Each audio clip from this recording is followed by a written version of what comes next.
मैं इतना ही कहूँगा कि एक तो बात बहुत अच्छी है कि तमाम जितनी भी पार्टीज़ वहाँ गई थी, उन्होंने एक डिमांड ये की कि इलेक्शन जो हमारी असेंबली के हैं, they should be conducted with the parliament election.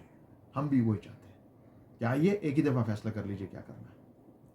दूसरा, मैं इलेक्शन कमीशन ऑफ इंडिया से इतनी गुजारिश करूँ, क्योंकि हम खुद वहाँ थे नहीं। एक तो ये बात कि आप ये सिलेक्टिवली क्यों बुलाते हैं? 2 बड़ी बैठकें हुई हैं, जम्मू में एक, श्रीनगर में एक, इसके पहले इलेक्शन कमीशन की तरफ से। उसमें तमाम पार्टीज़ को बुलाया गया था, हमारी पार्टी को बुलाया गया था।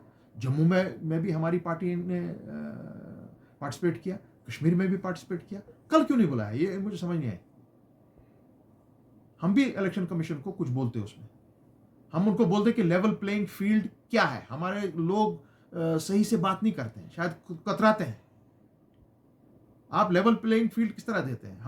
हमने देखा है कि डीडीसी इलेक्शंस में मुझ जैसे आदमी को कैंपेन नहीं करने दिया। क्यों भाई कैंपेन नहीं करने दे रहे हो एक दिन, उस दिन के लिए?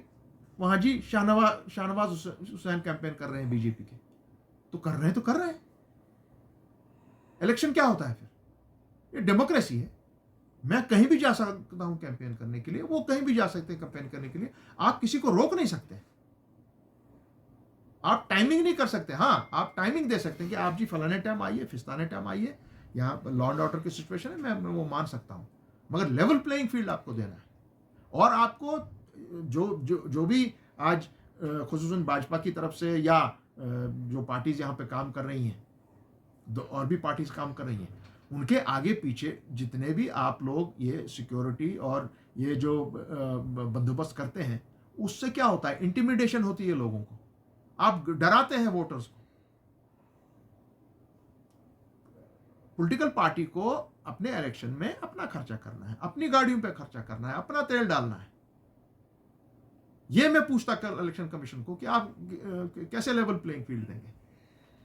आप जी 10-10 आदमी लेके, पुलिस के आदमी लेके जा रहे हैं, आप वोटर्स को इंटिमिडेट करते हैं, उनको मरगूब करने की कोशिश करते हैं। ये कैसे होगा? या बंद, इसको बंद कीजिए। अब आपने सब सुन लिया। 10 साल से आपने यहां पे जम्मू कश्मीर को एक म्युनिसिपैलिटी बना के रखा है। क्यों भाई?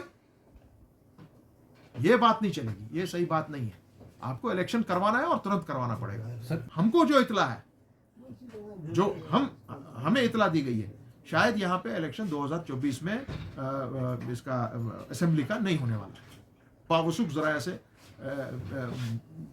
बात मिली है, मगर कितनी ऑथेंटिकेटेड है मैं वो नहीं कह सकता हूं। मगर है, एक सेक्शन से आई है कि नहीं भाई यहाँ इलेक्शन शायद अभी नहीं होगा।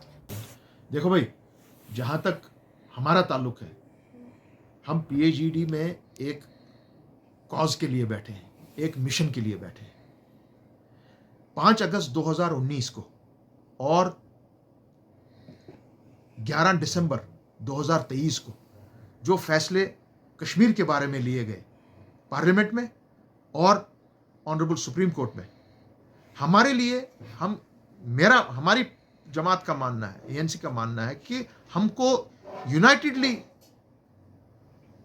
इलेक्शन में आना चाहिए। और 5 की 5 सीटें, जम्मू की और लद्दाख की 1 सीट, फिर पार्टी डिस्ट्रीब्यूशन कुछ भी हो, उसमें मेरा कोई रोल नहीं है as far as parliament election is concern. मैं चाहता हूं कि जो पीएचडी जिस मकसद के लिए बनी थी, वो पार्लियामेंट के इलेक्शन के लिए या किसी इलेक्शन के लिए टूटे ना, क्योंकि हमारा मुद्दा और मकसद बहुत बड़ा है। मैं उम्मीद रखता हूं कि गुड सेंस विल प्रिवेल और ठीक से सीट एडजस्टमेंट होगी और एक यूनाइटेड कैंपेन चलेगी। क्योंकि आपको जम्मू कश्मीर के लोगों को आज भाजपा को यह दिखाना है कि आपने जो फैसला यूनिलैटरली, अनकॉन्स्टिट्यूशनली, आर्बिट्रली जो आपने फैसला 5 अगस्त 2019 को किया था, जम्मू कश्मीर के लोग उसको रद्द करते हैं। मैं उस लिए ये दौड़ धूप कर रहा हूं। बाकी इलेक्टोरल अलायंस के लिए पीएचईडी नहीं बनी है, ये बात सही है। PHED is not for electoral alliance. मगर कल को अगर ये टूटता है, खुदा ना आजाद दे, तो तो आप एक दूसरे के खिलाफ जो संगीन फिर इल्ज़ामात, काउंटर इल्ज़ामात सामने लाएंगे तो उसका नुकसान किसको होगा? उसका नुकसान यहाँ के लोगों को होगा, इस कौम को होगा। क्योंकि आज मामला हमारे तशख्खुस का है, बका का है, आपके कॉन्स्टिट्यूशनल राइट्स का है। आपको एक म्युनिसिपैलिटी बना के रखा हुआ है, आपके पास कोई पावर नहीं है, आपके पास लिखने की ताकत नहीं है, बोलने की ताकत नहीं है, सुनने की ताकत नहीं है। यह आज मामला है। बाकी इलेक्शंस आते हैं जाते हैं, और मैं हतल मकदूर कोशिश करूंगा जितना मेरे से हो सकेगा कि ये अलायंस बना रहे।